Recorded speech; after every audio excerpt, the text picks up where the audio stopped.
Um, Wonderful. They are looking at you.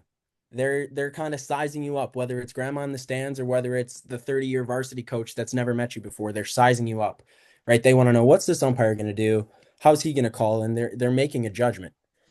So in order for you to present yourself in the best way possible, you want to be clean, you want to be sharp, you don't want to have wrinkles all over your pants. You want your shoes to be clean. You want your pants to not look like they've haven't been washed in a week and a half. And you want to match with your partner. I'll talk about a little bit about partner communication later on, but it's vitally important that you maintain your uniforms and equipment, and cleaning is your friend. I like to use on my shoes, for example, scrubbing bubbles that you can get at Walmart, and a rag and a brush, like something that you'd use in your sink at home. A little brush that gets in those crevices. Get those shoes clean after every single game, whether it's turf, whether it's dirt, whether it's mud in some cases. Make them look like when you're wearing them for the 400th game that you're wearing them for the first game. That's the best advice I can give. It doesn't always happen, but make it look that way. Um, Same thing whether it goes from hats to shirts to masks.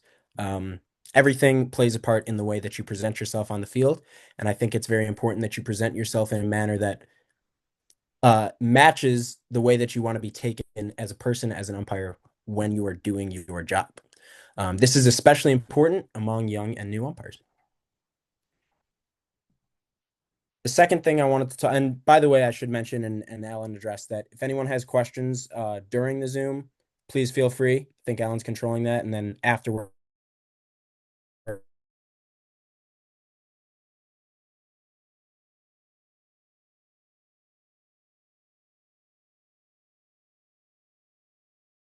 to way to separate climbers from those who won't move up as quickly.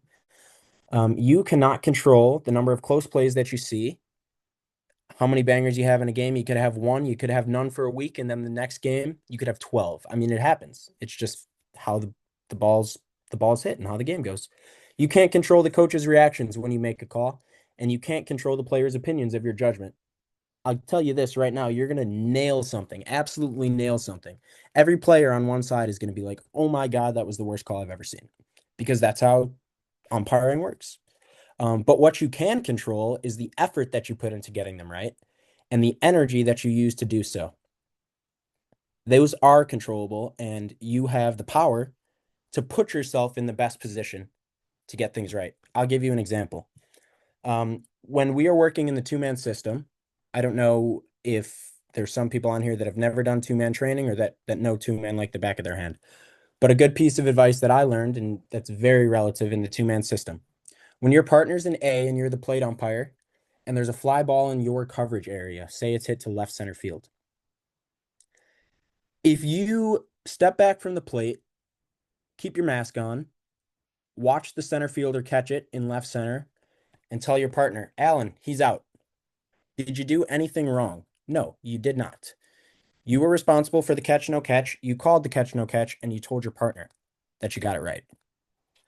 But could hustle have made you A, more believable, B, more presentable, and C, when that 1 in 50 times happens that the player drops the ball, better able to make the tough call? It absolutely can. If you have that same play and you clear the catcher to his left side, take your mask off at the crack of the bat with your left hand, always with your left hand, taking your mask off, and move into the field of play between the plate and the pitcher's mound, what we call the working area for a home plate umpire, you are going to be much more believable, and your hustle is going to put you in that position. A general rule of thumb is you want to go as far as the play will allow to get stopped and set to render your decision. As far as the play will allow to get stopped and set to render your decision.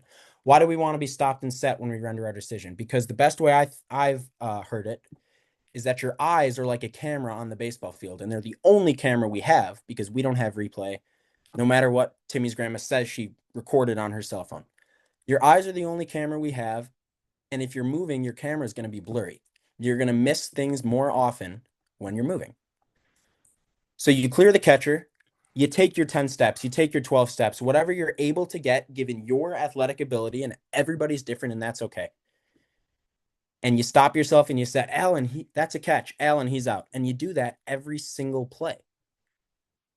And that's going to separate you from someone who stands behind the plate with their mask on and doesn't do that. You can apply that type of hustle to any number of plays that you see on the field. When you're in C on the third base side of the diamond as the base umpire, and there's a ground ball to the second baseman who's going to throw to first, you can make the call when the batter's going to be out by 15 feet from the third base side of the infield, or you can bust as hard as you are able to do so towards the play and make your call. That's more believable. There's the old adage that angle is better than distance, which is absolutely true. You don't want to sacrifice your angle to get distance. But if you have an angle and you're not going to be straight lined or blocked out, you also want distance. If that makes sense. That's kind of my rule of thumb. And hustle helps you do that. Hey, Leo, your screen went blank. Is there? I don't know if you want to try to unshare the reshare Um, again. okay, hold on. Okay, you want me to share and reshare again? Yeah, try that Sure. and see if it comes back. Okay. We can see that you're still sharing, but it's black for some reason. Okay, I'm gonna just click stop sharing.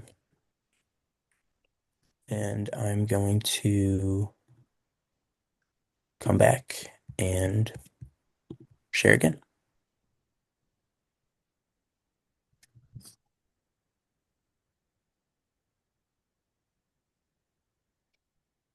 Oh, share.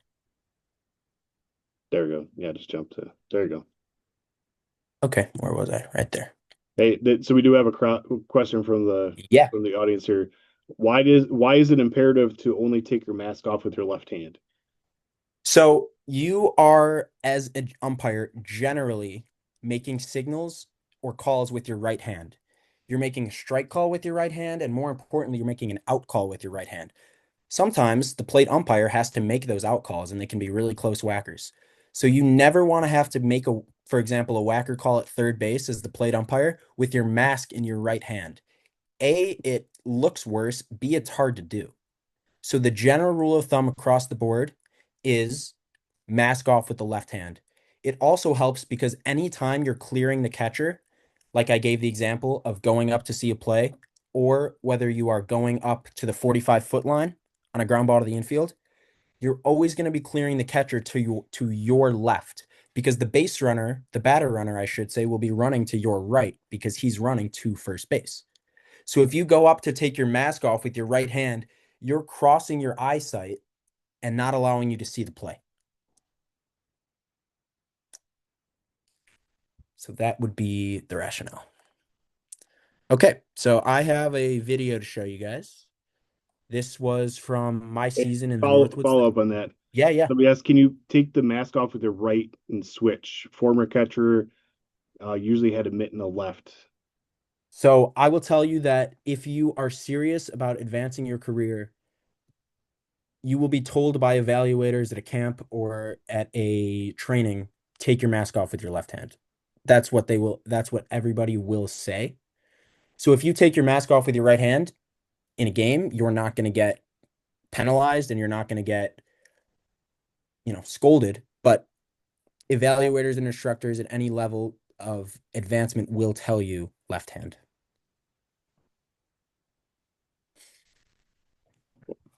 That Yeah, was all the questions here. sure. So here's an example of that I think is decent enough hustle. I'll show you guys again.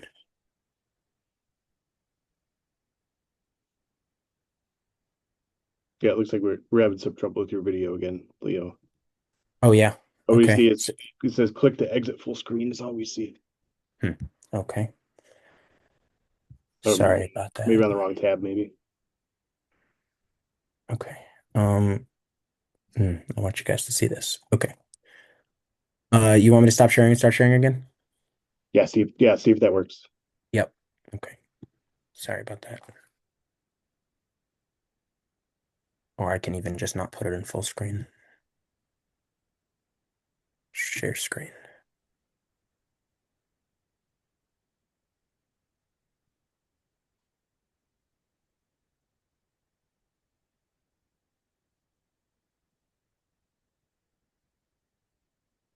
Okay, it's not letting me click on the OK button. That's very strange. Oh, there we go.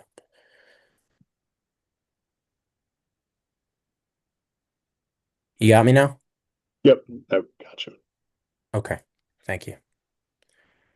So here is a video, and I'll replay it after.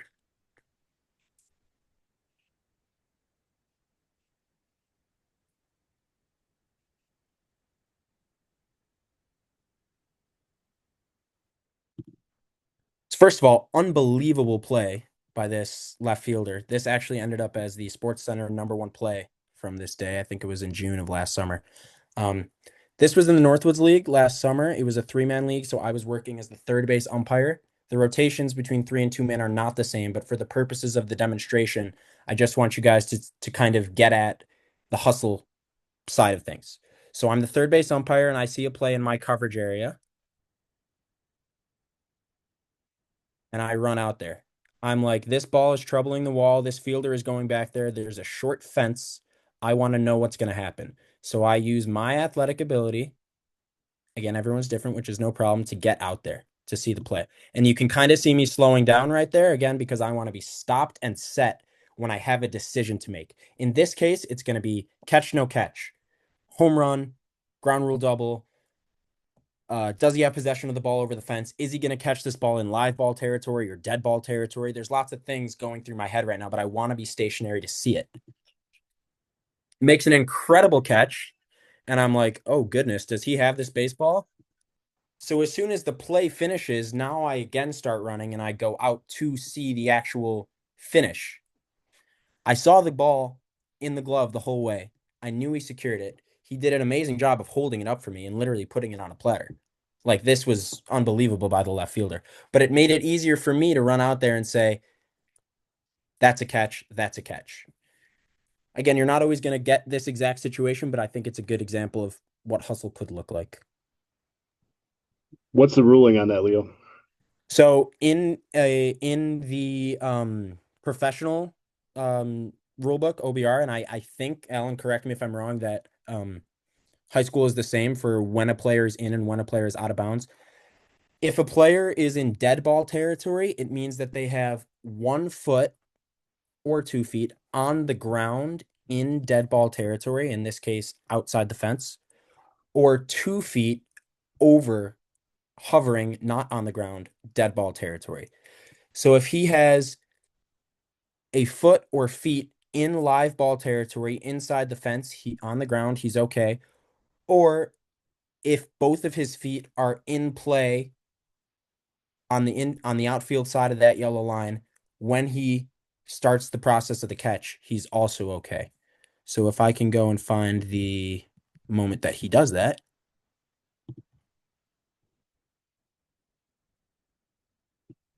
Oh, just a little bit late. But if you kind of flip this guy over again, and his feet are going to be right there on the inside when he starts to make that catch. If his body was positioned like it is now, I don't think he would be able to catch a baseball like this. But if he was flipped over and he caught the ball right here, right now, standing outside the park, this would be a home run because he has a foot on the ground entirely in dead ball territory. But in the case of the play, he did not.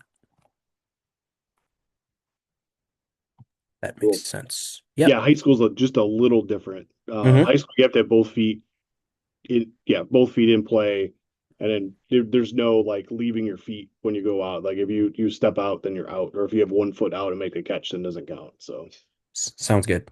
yep. Sounds good. Okay. Moving on. You still got me? Okay. Yeah, we're good. Yep. So the next piece of advice that I would have is communication. There's a lot of different ways to communicate, and I'm just going to try to briefly address all of them. Typically, with a high school game or a travel game, it's going to start 2 days before. This would look like going on your FVB website, seeing who your partner is, and especially if it's a new partner, shooting them a text. Hey, Alan, this is Leo. We're working at Eagle High School on Friday, February 27th, 4:30 start. I can take the plate. Let's wear black. I drive a black Honda Civic. I'm going to park down the right field line.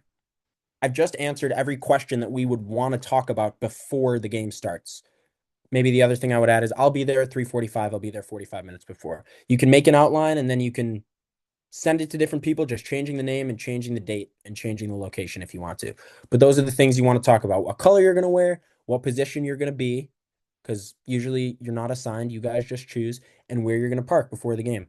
It's very stressful when you pull up to a game and you have had no prior communication with your partner, especially if you're running even 5 or 6 minutes late.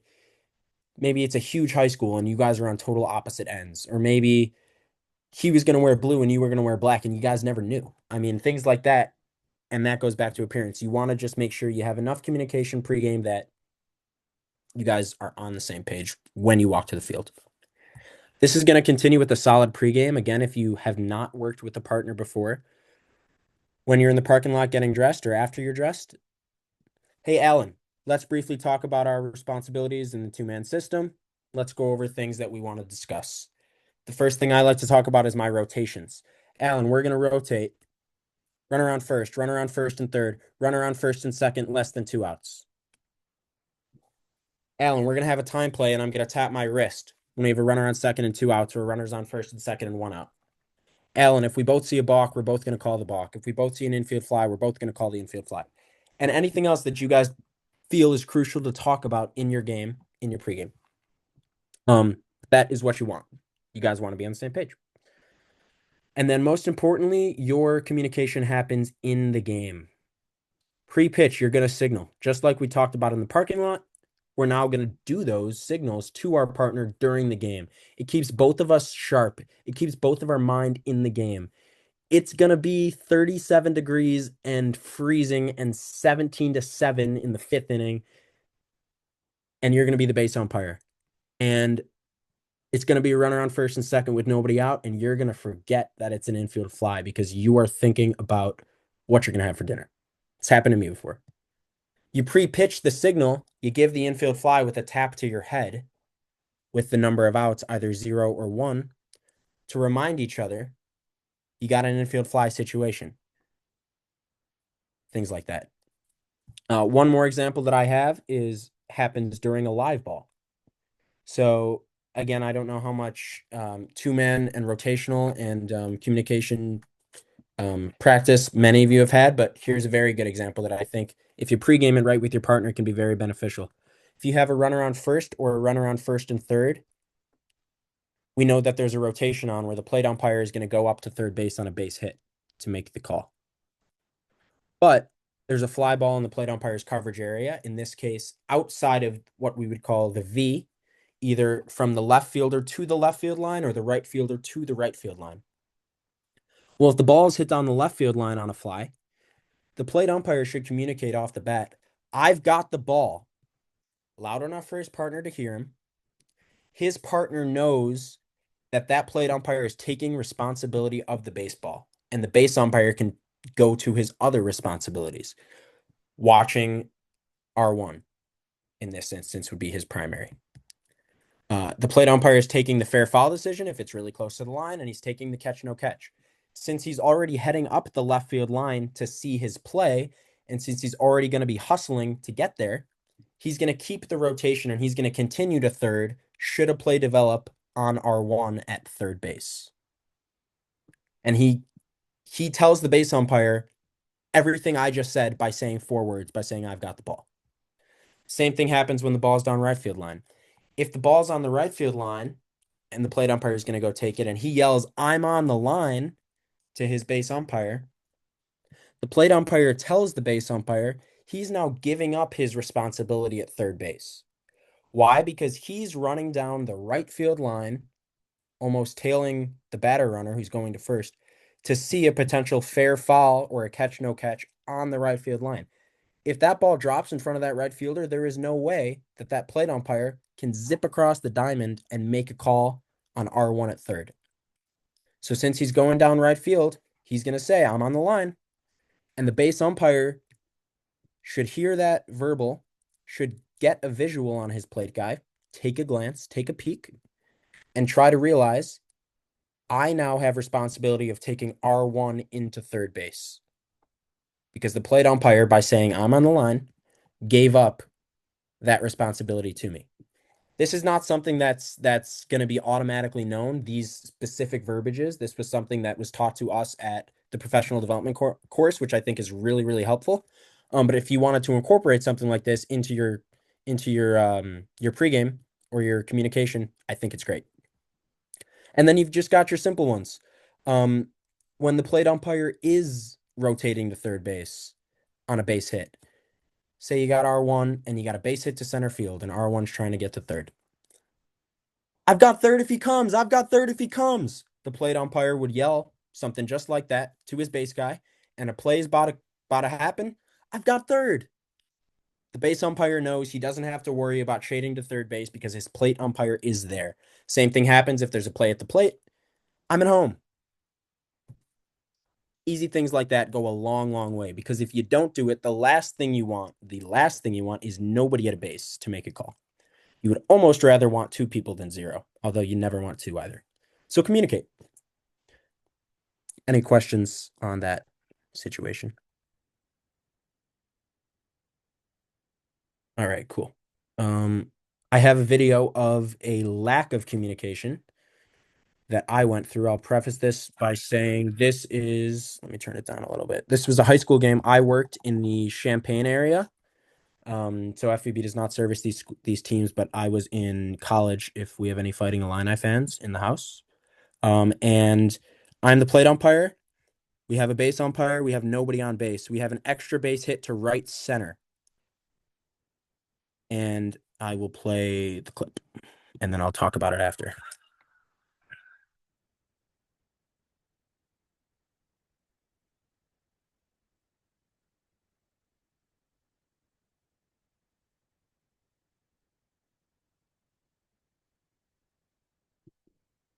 So what happened here was, like I said, extra base hit to right center.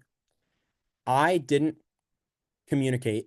My partner didn't communicate with me, and I also didn't use visual communication to look at him as I always should when we have a trouble ball in right field. Because the base umpire has the authority to go out into the outfield to take the catch, no catch, to take the boundary home run call. That's his primary. He has that right above the plate umpire. He went out, and I didn't know that. So I, right here, look like an absolute fool because my base umpire is in the outfield watching the ball hit the ground, and I'm out in my working area signaling no catch when my base umpire just did that. So now I can see he's out there because I don't see him cutting into the inside. And I said, oh crap, we've got a base runner running for extra bases, and we've got no umpire covering him because I messed up. And it's because of communication. So then I just had to do a little bit of hustle. Was it going to be a double? No, triple. So I cut in, cut out, made a play. But that wouldn't have happened if we properly communicated during the live ball situation. Would have been a lot easier. So those things like that will work out for you in the long run. Okay. Next piece of advice I have is to never give up on a play. Do not assume that any play will be ordinary or routine, especially in travel and high school baseball. Emphasis on travel happens all the time at high school too, all the time. Players are not always good enough to make the routine plays. Players are not always smart enough to understand what we might think of as routine rules. And players are not always in the right headspace to do things that we would expect them to do. If I think that second baseman is going to field a ground ball, throw to first base because there's already two outs and there's a runner on second and third. Yeah, okay, let me not even watch him field it. Let me go run to first base and stare at the bag. And then the second baseman decides to throw it home to get the runner because he forgot how many outs there were. If I'm cutting across him, I hope I don't get hit with the baseball, right? Never expect the expected. Things happen. Don't make a call in your head before the play happens. I'm guilty of this, and I think maybe we all are. You see a whacker play at first base as the play's developing. You're mentally saying to yourself, I think he's going to be safe. I think he's going to be out. Get rid of that. And that's something I still have to work on. It's nothing until you call it, and you don't call it until you see it. If I think he's going to be safe by 3 feet and then the infielder makes a rocket throw and nails him, now I'm caught off guard because I already made the call in my head. And that goes into timing. Even if I'm caught off guard, even if something happens that I don't expect, or even if I expect something to be extremely routine and it totally blows up on me, if I use proper timing, I am going to be so much better off. And usually 98% of the time, good timing means slow timing. When you see a whacker at first base and you're excited because you know he's out and you're ready to just absolutely nail that runner, boom, he's out. And then drops the ball. But you were already whacking him out as the ball was hitting the glove because you were like, yeah, he's out. This is going to be awesome. And then he drops the ball. Now you've put yourself in an extremely tricky situation. You want to get the call right. So, of course, you can be safe, balls on the ground.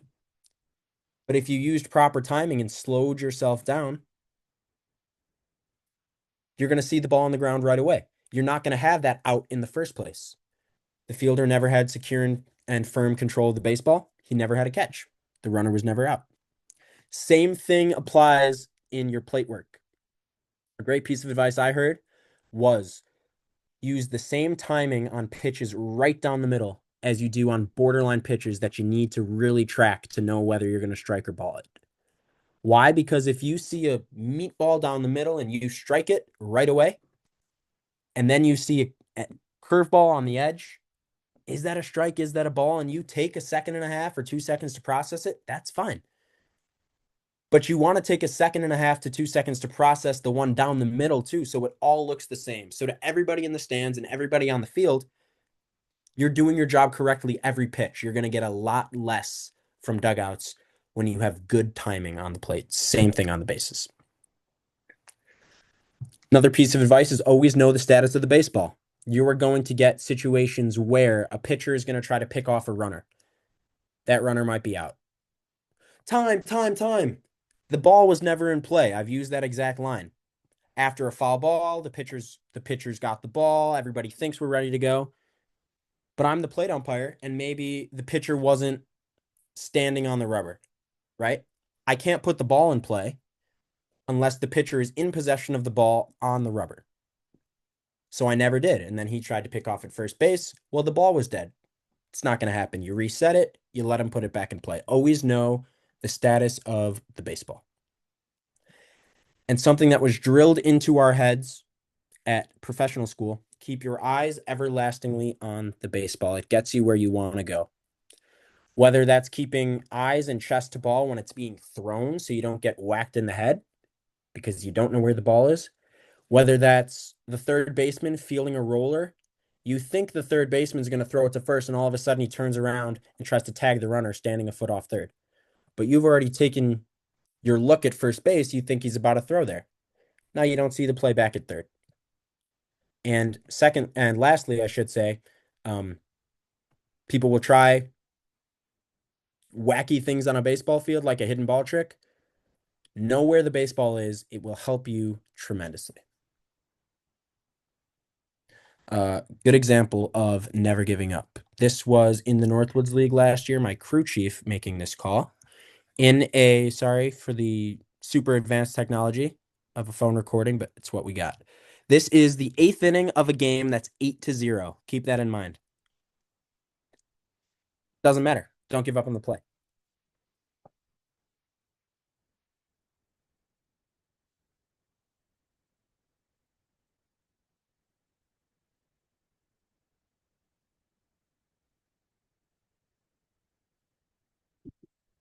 If you guys want to see that one more time, I will show you. But like I said, to never expect the expected, this is what's considered to be D1 caliber summer college baseball.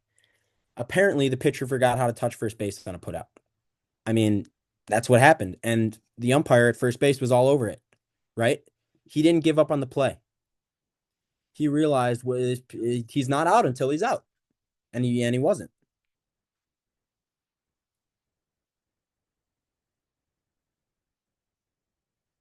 Keep your eyes on the play, keep your eyes on the ball, use proper timing, and don't call something until you have a decision to render. Cool. Okay. Let's move on. Any questions? Great. Okay. The next point will kind of use the previous ones and build on it, especially as newer umpires. Working confidently is huge.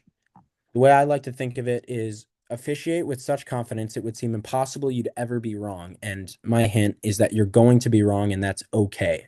I've been wrong. Mitch has been wrong. Everybody's major league umpires have been wrong. You guys see the challenge system, and it tells them that they're wrong. But the way to work confidently, especially when you're coming up and you might not be so sure of yourself, did I get that rule right? Did I get that judgment call right? They're kind of mad at me, maybe I messed it up. Maybe you did, but that's okay. Sell, sell, sell. Make everybody believe, and first make yourself believe that you got it right. Sell your bang bang plays at first. Sell the balk that's not obvious to the untrained eye. The slight twitch, the start stop, the no step. He didn't gain distance and direction.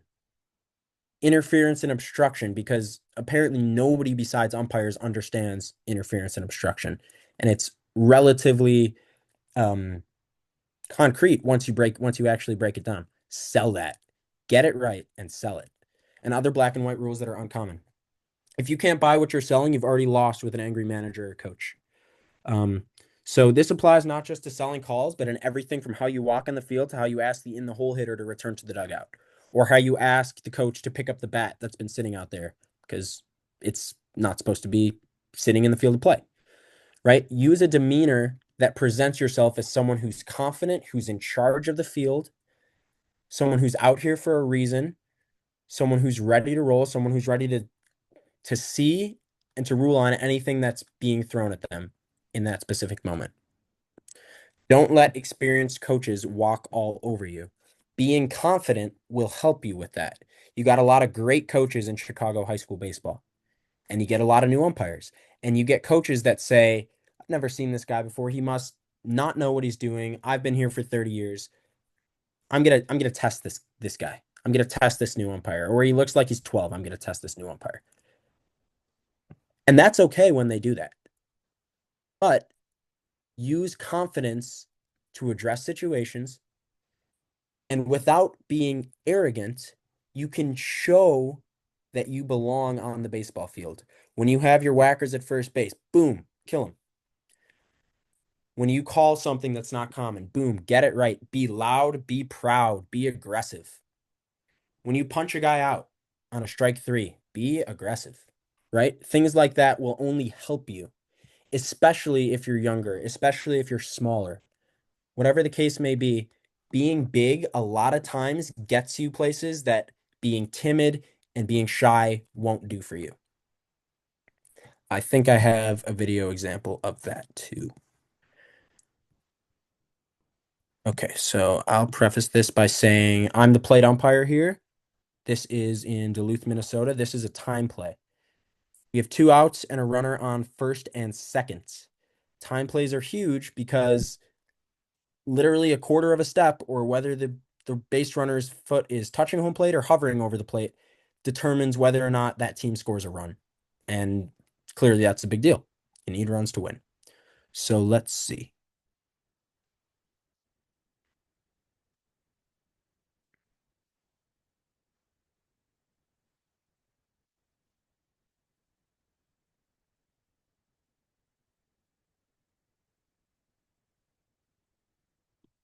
All right. So we saw that. I'll show you guys one more time.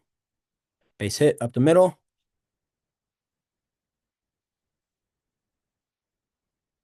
out at third. Where's the runner? We can't tell because by the time the play cuts to the base runner, it's about, I don't know, 1 second, half a second after the actual out was recorded, right? But as the plate umpire, we know that a time play requires us to make the judgment on whether a runner has scored or not at the exact moment that the third out has been recorded. Not at the moment that our base umpire signals out, because he wants to use proper timing too to make sure he gets the play right. But then we have to be good enough to know that at the moment the out was recorded, where was the position of that runner trying to score? I think it was very, very, very close, and I don't think he got there. So I almost jumped out of my shoes saying, no run, no run, no run. And the on deck hitter's like, what? What are you talking about? right? And I turned around to the press box and I waved my arms over my head. No run. Don't score the run. Now I'm also going to self-evaluate here because the announcer led me to a good point where we see the play. He's out. I'm waving off the run. The mechanic is to wave it off above your head, like you're a football referee signaling timeout, right? Looking at this video, because I'm fortunate to have video on this play, it looks kind of like a safe mechanic. So I'm going to self-evaluate and say the next time I have a time play like this, I'm going to really work on getting above my head and clearly showing he's not safe. I'm waving off a run. So that's something I want to work on. But Hey in Leo, that same sense, we I'm lost you. loud, I'm aggressive, I'm confident that that run didn't score because guess what? Even if the run did score, the Duluth coach did not say a word to me.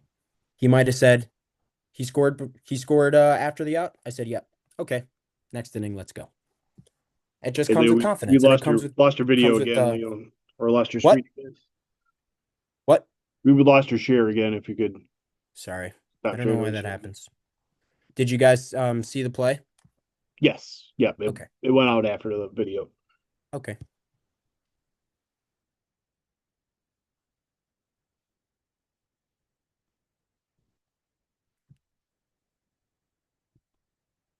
Okay, so I need to stop sharing, right? And reshare. I'm going to reshare with you in 1 second.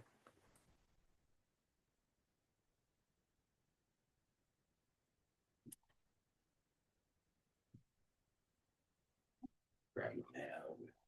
Oh, here we go. Okay. Switching devices, Alan, and I guess I forgot to charge it yesterday, so I'm just going to plug it in. Okay. And then I will reshare with you guys in one moment. Does anybody have any questions or comments about anything so far? Please let me know. Cool. All right. Allow. Share. Cool. All right, a couple more to go, I think. Yeah. Okay. All right. So I've kind of been in bits and pieces talking about rules because you can't umpire unless you talk about rules. When you're talking about hustle, when you're talking about being presentable, when you're talking about confidence, those things come from knowing rules and getting rules right. Confidence is vastly improved when you know the rules. In any job, in any officiating endeavor, in any sport that you do, when you understand, can comprehend, and can explain why you made a decision, it helps you tremendously. Like we saw, if anybody's on the Facebook, uh, Jeff Collis, one of my top mentors and probably a lot of people's, had a backswing interference penalty that he nailed. He was able to see it, properly enforce, properly penalize, and then explain the ruling. We had backswing interference when the bat hit the catcher as the catcher was trying to make a throw to second base to retire a runner on the batter's follow through. That throw to second base wasn't able to retire the runner, so Jeff called time, called the batter out, and sent the runner back to first base. That is how you adjudicate that play in high school NFHS a rule setting and an NFHS rule setting. In an OBR in a professional game rule setting, the adjudication is actually different, and that just comes back to knowing your rules. But right, since this is a high school group, no problem, and he got it right. He nailed it. So not only know the differences between your rule sets, which won't really come up too much when you're working high school, so you could even not worry about it. Learn the NFHS Federation rule set, and you will be much better for it. A couple of things that in my 7 years of experience so far, have seen often in high school games is obstruction and interference. Like I said, and often coaches don't get this rule. So get obstruction and interference. And if anyone wants me to talk about that, I can. Base awards on overthrows. You get a lot of overthrows. And not only that, you get a lot of fields without fences that are totally enclosed.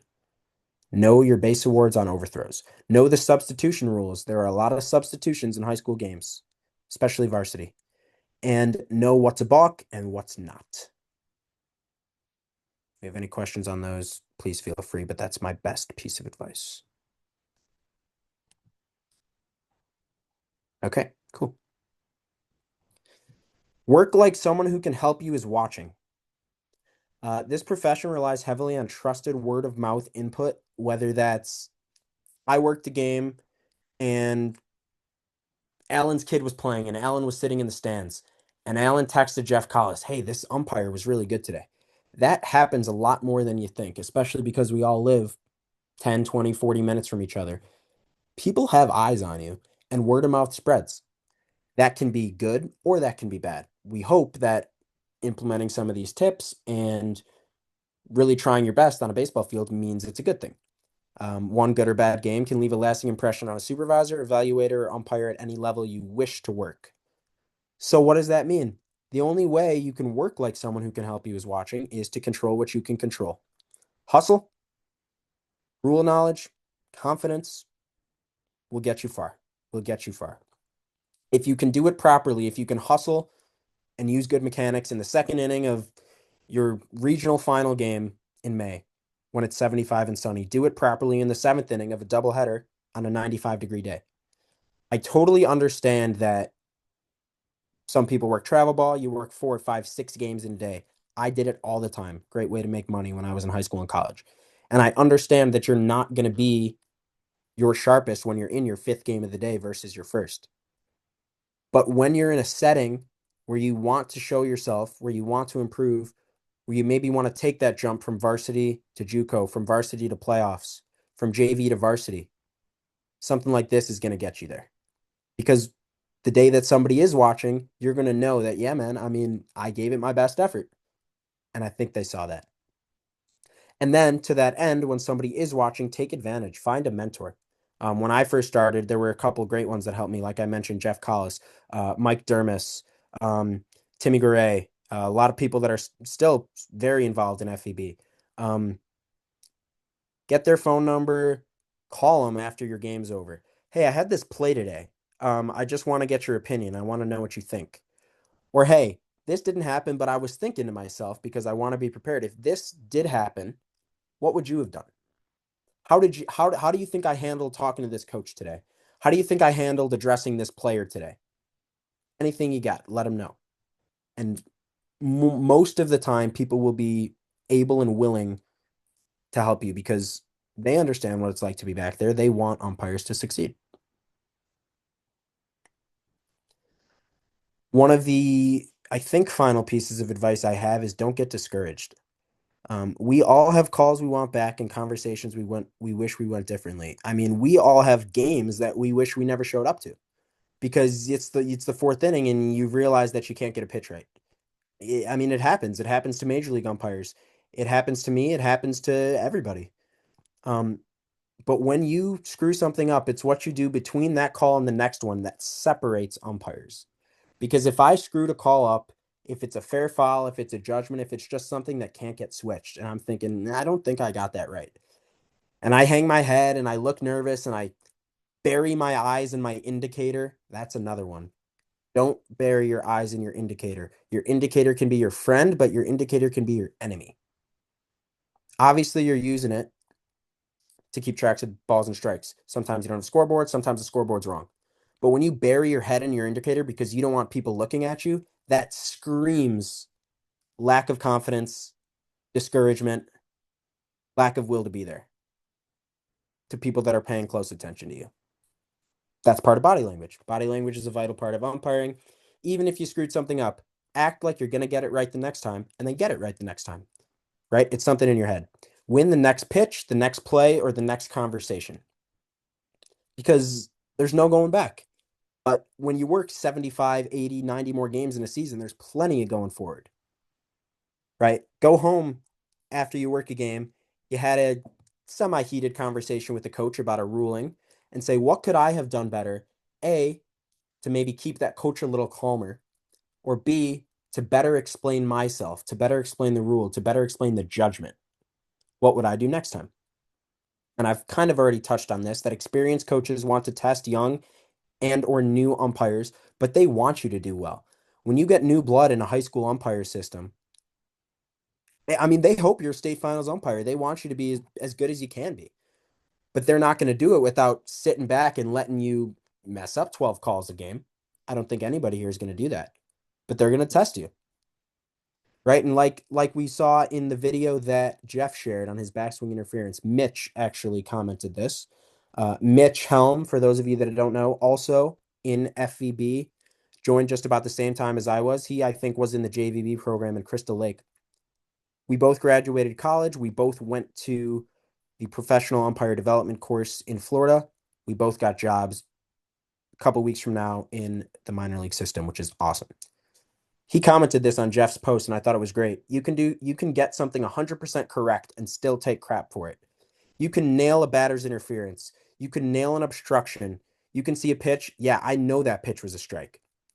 And you're gonna get hooting and you're gonna get hollering and you're gonna get people yelling at you. That's how your job works. So if you're someone that can't stand to take a little bit of heat without getting discouraged, I wouldn't say this job's not for you because I think it can be. I would say work to better get your ability to not get discouraged in check, right? Work to get yourself up that little bit because it's going to help a ton. It's going to help you get the next call right. And there's nothing better than seeing a play that's unique, that doesn't happen often and just nailing it. Because even if everybody's yelling at you, if you have enough confidence, you're gonna be bursting from your chest on the inside. I just nailed that play. I don't care what anyone says. I just got it right. And it's a great feeling. And with rules knowledge, with hustle, with consistency, with any of these number of things, it's gonna happen to you more and more and more. So kind of the all-encompassing message there is this craft gives you what you give it. Be the best you can be. And there's going to be days where you aren't. There's days where I'm not, and that's okay because you got plenty more. So that would be my advice on discouragement. Have fun and have a great season. That's the Hey, last thing Leo, I got. hey, we lost your screen again. Oh no, right at the end? Okay. Stop sharing. I don't know why. I'll get you back in a second.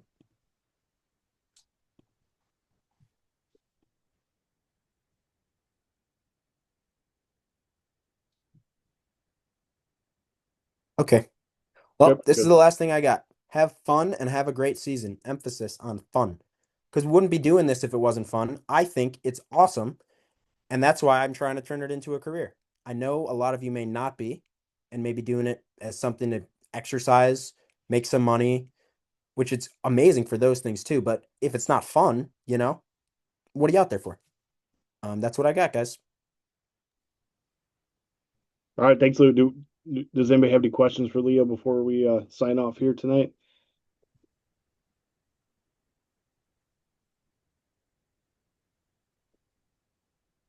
Hey, I got one for. Can you Leo, explain a little bit what umpire school is like and Yeah. like what the process was going through and where you just kind of what the experience was like. Yeah.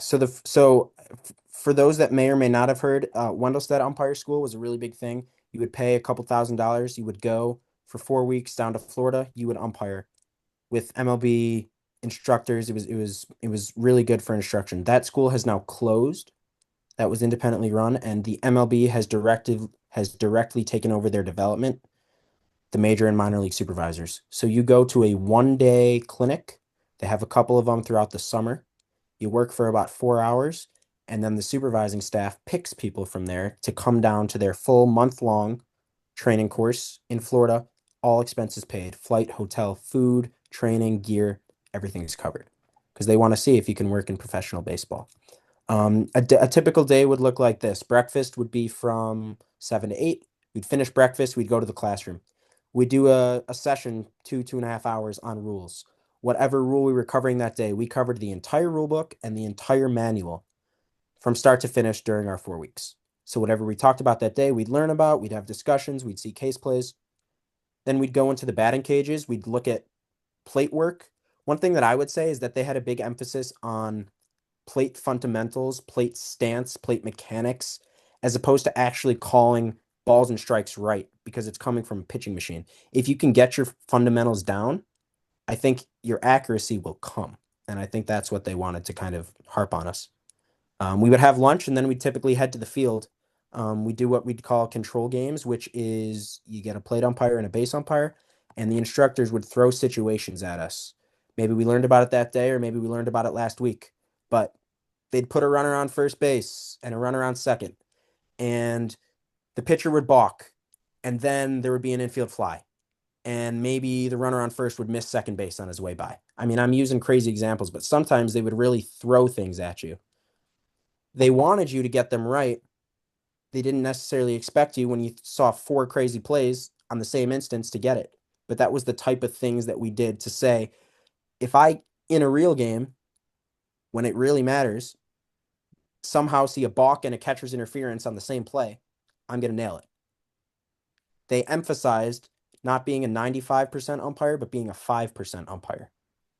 The 95% umpire gets the safe outs, gets the ball strikes, gets the balks, but your plays that separate you are the ones that are uncommon. And if you get them, you're going to advance quickly. All right. So what's spring training going to look like for you? Like I know you don't know where you're going yet, but how long will be in spring training, and then when would the season start for you? Yeah, so I thought actually I was going to find out yesterday or today. I was going to get a call and be given my location, and but I haven't yet. So hopefully in the next coming days. So we'll either go to Arizona or Florida. And in spring training, you work at a club's farm camp when you're a minor league spring training umpire. So you're not traveling, you're staying typically at a club's camp. So if I worked at Cubs camp in Mesa, I'd be out there for about 3 weeks, three and a half. I think start dates typically between March 5th and March 10th until the end of March. You work a lot of inter squad. They actually pair you with usually it's about five umpires to a crew, all rookie ball on up to AAA, and you guys work together.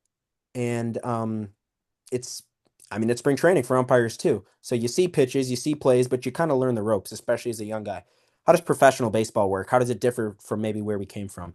What's the norm? What's the example? How do you call the hotel staff that you're staying at and say, hey, I'm coming to check in, or hey, we're going to be here late? Anything like that, baseball or not baseball related. I think is going to be good in spring training and obviously see good baseball.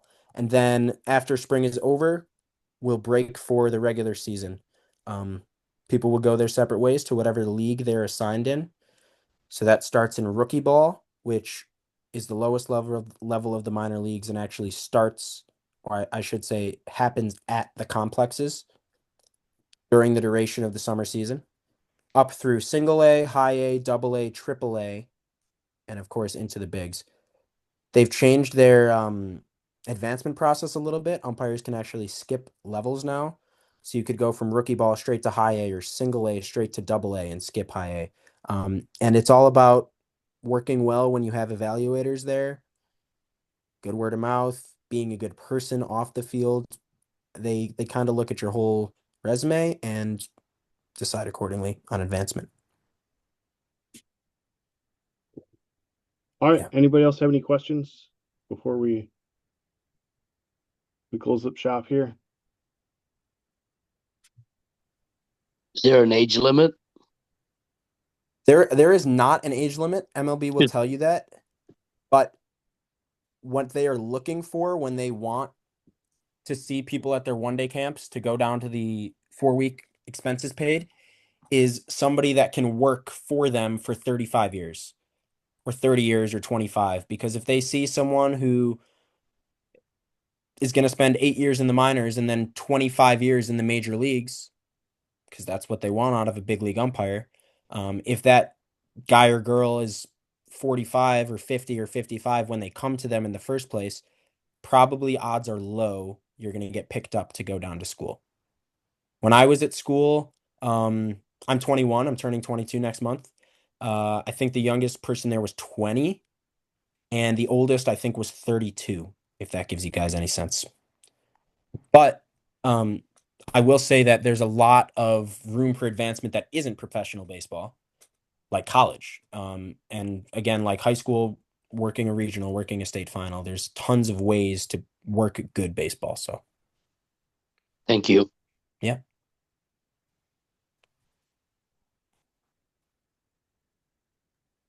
All right. Anybody else? What were some of the adjustments that you've maybe had to make since you've gone up from high school to college to now the pro? Um, well, I'll give you an example like at umpire school. When I started the first couple of weeks there, I struggled because they teach with the perspective that everybody who's there has never umpired before, in the sense that they teach you your plate stance this way, they teach you your base stance this way, they teach you you need to get to this position when you're making this call at this base. They know that everybody hasn't that most people have umpired before, but they want you to do things, quote unquote, the professional standard and the major league way. I'd been umpiring for 6 years already, so I had developed habits that, while maybe they weren't necessarily bad, they were different than what they were training us to do. My plate stance, for example, I tended to be over slotted compared to how they were teaching me. I'd have my slot foot in, and I'd have my non-slot foot behind the catcher, um, either maybe heel to toe distance or even behind the toe. And they gave me every day for a week, make sure your heel in step, make sure your heel in step, make sure your heel in step. They wanted me to move my non-slot foot up and up and up. And I wasn't doing it just based out of habit, based out of seeing hundreds of games, doing it the way I did it.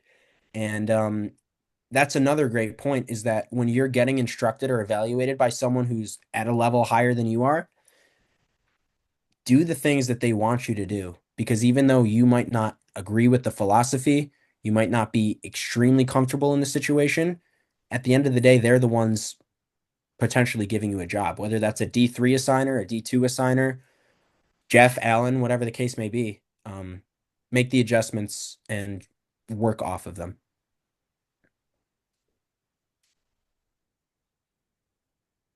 Then again, don't lose your style. Work what's comfortable for you unless you're explicitly told differently.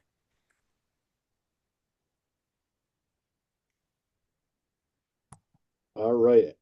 And any last questions for Leo?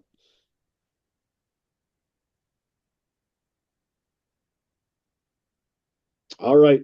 We will we'll let you well, that's all we got for tonight. VJ, if you want to hang on, we can talk about getting your mask back to you. But otherwise, everybody else, we will see you next week. We will have Dave Condon as our guest host next week. He's a FVB member, and he's a Big Ten official. He's worked at, I think, regionals for like the last 15 years. He's been an alternate for super regionals and NCAA Division One. So you should be a good talk with him next week. So again, if you want to hang on and ask any questions, feel free. Otherwise, we'll see you next week.